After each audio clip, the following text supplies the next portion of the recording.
પૂજ્ય સીતારામ બાપુની નિર્સામાં યોજાઈ ગયો. આ 3 પેઢીનું પૂન છે ભાઈ.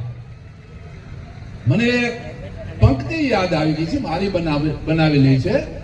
બાળકદાસ બાપુએ બીજ રોપિયા અને જમના દાસે જળ સીંચ્યા. આ સીતારામની સેવા થકી આજ ફળ ઉગી નીકળ્યા.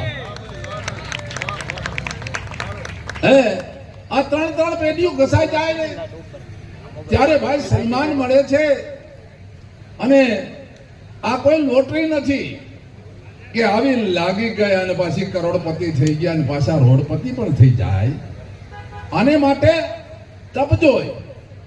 આ સાધુડા જેના તપથી જેને બીડી વારી અને અન્ન ક્ષેત્ર ચલાવ્યું છે 1970 પૂજ્ય બાલકદાસ બાપુએ આ અન્ન ક્ષેત્રની શરૂઆત કરી ઉજંબાના સાથ સહકાર સાથે. અને એને બનાવવા માટે પૂજ્ય જમનાદાસ બાપુએ આગળ વધાર્યો.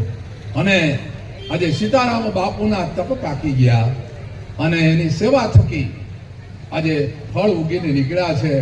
એવા આજે આ આપણા ભગવાન રામ, લક્ષ્મણ જાનકી, ભગવાન કૃષ્ણમાં રાધિકા અને ભગવાન રામદેવજી મહારાજ નેતલ દે અને પૂજ્ય જમનાદાસ બાપુને કંચનમાં અને આજે પ્રાણ પ્રતિષ્ઠા મહોત્સવ યોજાઈ ગયો. કારણ કે એને ધાર્યું ન હોય જમના બાલકદાસ બાપુએ કે આજ એક બીજ એક વટ વૃક્ષ બનશે. કારણ કે વટ વૃક્ષ તો છે આ લોહંગજી બાપુની આ ભૂમિ છે. ગોંડલ નહોતું તેથી બાપુએ અહીંયા ધૂણો ચેતાવ્યો હતો.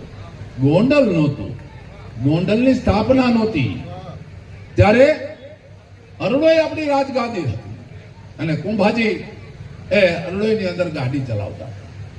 ત્યારે ગોંડલ ગૌ મંડળ હતું. અહીંયા ગોંડલો નાગ છે, અહીંયા ગૌની સેવા થાય છે. આ પવિત્ર ભૂમિ છે. જ્યારે અલાઉદ્દીન ખિલજી અને મહંમદ ઘોરી જ્યારે સોમનાથને લૂંટવા નીકળ્યા ત્યારે આનો રસાલો અહીંયા રહેતો. આ ગોંડલ એક મંડળ હતું.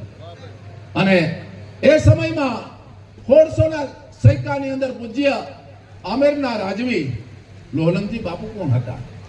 અને આ જગ્યાનો સંક્ષિપ્તમાં વાત કરીએ ને એટલી ફરતા ફરતા ભારત વર્ષનું રટણ કરતા 12 વર્ષ ગલતાની અંદર પોતે તપ કરી અને ફરતા ફરતા સૌરાષ્ટ્રનું વિચરણ, સમગ્ર ભારતનું વિચરણ કરતા કરતા એ સમયમાં ઔરંગઝેબ